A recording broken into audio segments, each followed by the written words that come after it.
성부와 성자와 성령의 이름으로 오늘은 자유기도로 합시다. 주님, 제 안에서 하나님의 영께서 대신해서 저를 말씀해 주시고 저는 그 영의 마이크가 돼서 여러분에게 전달되도록 하고, 여러분의 하나님께서 마음을 열어주시고 성령께서 역사해 주셔서 여러분의 깊이 깨닫고 하나님의 신비에 이를 수 있도록 하는 은총을 구합니다. 우리 주 그리스도를 통하여 비나이다. 아멘. 지난번에 참자에 대해서 이제 서론을 하다 말았는데, 오늘은 그 참자에서 이제 걸림돌이 생겨요. 뭐가 걸림돌이냐? 자기 자신에 머무르며 자신의 참 모습과 자기 마음 속에 갈등이 생겨서 두 개가 부딪히게 돼요. 그래서 참자를 방해하는데, 여기서 갈등이라고 하는 분열은 뭘 의미하냐 그러면요, 갈등의 어는 갈은요 그 뭡니까, 칡나무들 말을 갈등, 등은 등나무를 이야기하는 거예요. 근데 칡과 등나무가 나무를 휘감고 올라가잖아요.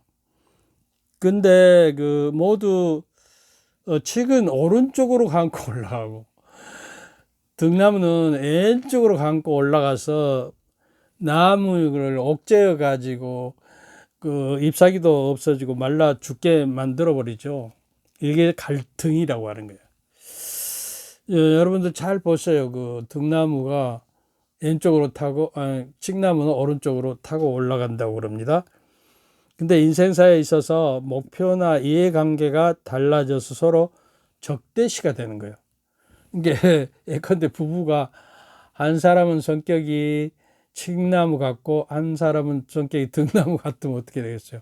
가정이라는 큰 나무를 서로 엇갈려서 목을 재어서 그 가정을 메마르게 하고 파괴해버리는 결과를 가져오겠죠.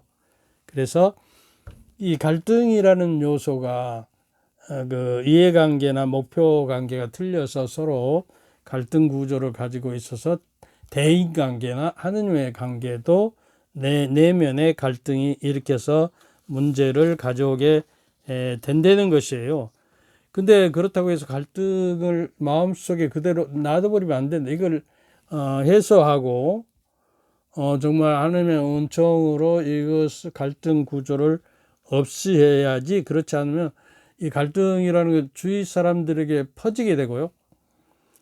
또 내 내적으로 분열되면 내 자신이 참자에 이르지 못하는 그 핵심적인 요소가 되는 것이에요. 이건 만남을 준비하소서 하는 책에서 따왔고요. 이번에는 말팀 부부라고 합니까?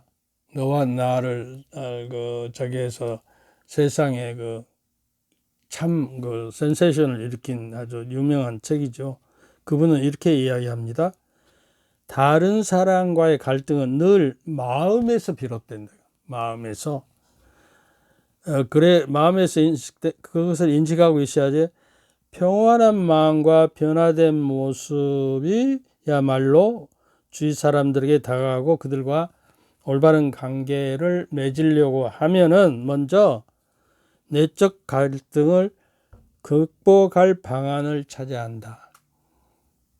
우리 천주교에서는 그 기도와 성사와 하나님의 복음 말씀과 그리스도를 모델로서 그리스도의 행적과 말씀을 기준으로 삼아서 그것을 없애하는 것이죠. 우리 인간 본성은 악에 기울어져서 이 갈등 구조를 혼자 해결하기는 아주 어려운 본성을 지니고 있어서 하나님의 은총에 매달려야 합니다. 허약한 인간의 본성이. 그래서 이런 갈등 구조를 없애야만이 참 나에 이르고요. 말팀 부부는 자신이 변화야말로 세계를 들어 올리는 아르키메데스의 점이라고 생각해요. 아르키메데스는 그 수학자잖아요. 제가 알기로는 미적분하고 미적분 이런 것을 발명한 사람이에요. 그래서 아르키메데스는 이렇게 이야기합니다.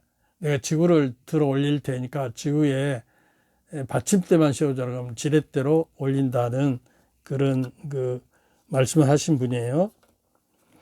그러니까 우리가 그 갈등 구조를 없애기 위해서 인간은 본성으로는 힘드니까 하나님의 은총에 매달려야 하는데 갈등 구조를 얘기해서 기쁨이 없어지죠. 그리고 분열과 또 시기 질투가 이렇게 나는 것이죠. 그러니까 기쁨에서 이게 출발돼야 하는 것이에요. 기쁨. 이 갈등 구조를 일으키는 저기를 복음이라고 해요. 복된 말씀. 영어로 굿뉴스 그러면 기쁜 소식이 되는 것이죠. 그리고 이제 영어로 굿타이딩 그런 이야기도 합니다. 굿타이딩. 그래서 세례자 요한은 처음에 첫 번째 설교가 죄를 회개하고 용서를 받고 세례를 받으시오. 그 회개의 세례죠. 예수님은 첫 번째 뭐라고 했죠? 아까 이야기했죠. 때가 다 되어 하나님의 나라가 다가왔다. 복음을 믿어라. 에? 때가 차서 하나님의 나라가 가까웠다. 회개하고 복음을. 그러니까 죄의 용서, 회개, 세례, 또 복음을 믿어라. 그리고 사도 베드로는 오순절 때, 성령 강림 때 첫 번째 설교를 하는데 뭐라고 하시죠? 사도행전 2장 38절에 보면요.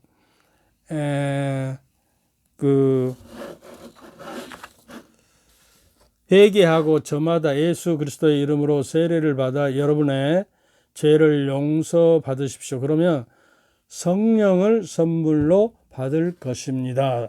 이 사도행전 2장 38절이에요. 그러면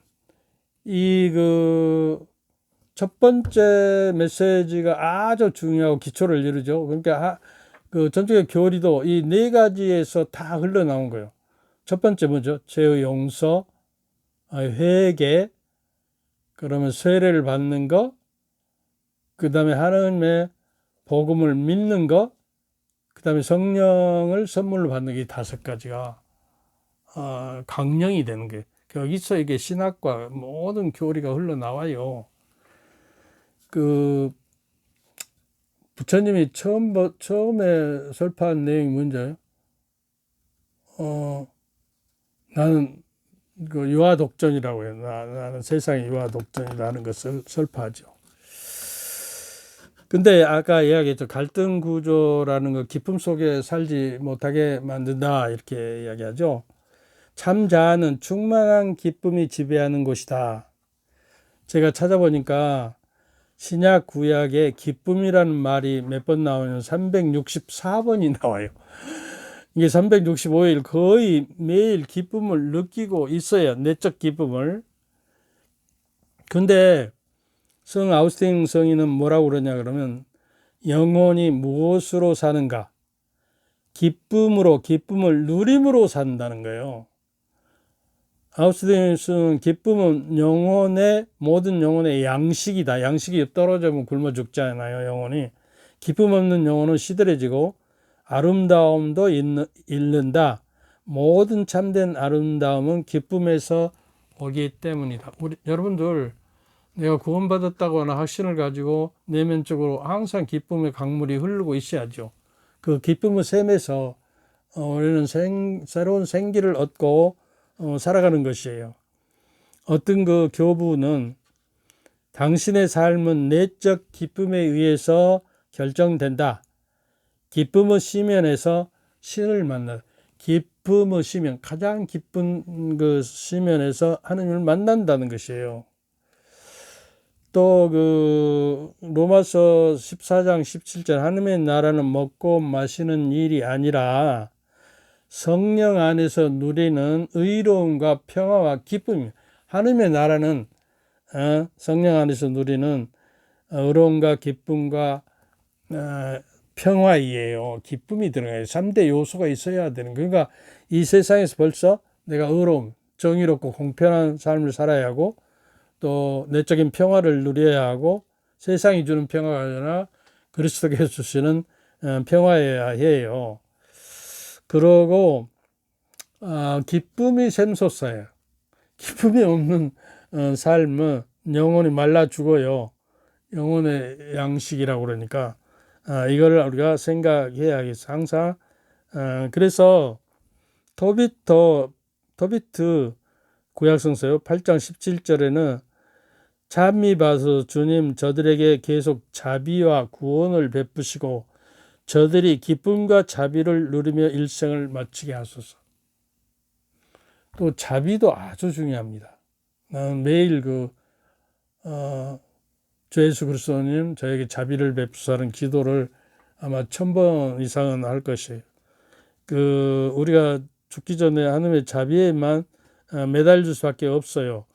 그러니까 구원은 하나님의 자비에 달려 있는 것이고 기쁨과 자비를 우리가 누리고 살 때에만 하나님의 나라에 이미 내 안에 살고 있는 것이다 하는 것을 알아야 하겠습니다. 참자를 지배를 받는 사람은 마치 자기 안에 요새를 성을 쌓은 것 같이 아무것도 갈망하지 않고 아무것도 두려워하지 않는 상태에 이르는 것이다. 그는 순교를 당한 사람도 기쁘게 당하잖아요. 오늘 김대건 신부님의 서소문 밖에서 참수형을 당하셨는데 어떻게 한지 알아요? 신마이라고 그래요. 뭐라 그러죠? 칼을 든 사람에게 여보, 당신이 편하려면 고개를 이렇게 숙여 하겠어? 어떻게 하겠어? 이렇게 여유가 있는 거예요. 그리고 7번째 칼 아래 쓰러졌었는데, 정말 이러한 여유와 내적인 기쁨과 평화가 있는 분이기 때문에 이미 하나님의 나라가 와 있는 분이기 때문에 이렇게 살아갈 수가 있었던 것이죠. 여기까지 합시다. 감사합니다. 성부와 성자와 성령의 이름으로 아멘. 주님께서 저희와 함께 또한 사제의 영과 함께 전능하신 전주 성부와 성자와 성령께서는 여러분과 여러분 가족 모두에게 축복을 내리시어 길이 머물게 하소서. 아멘.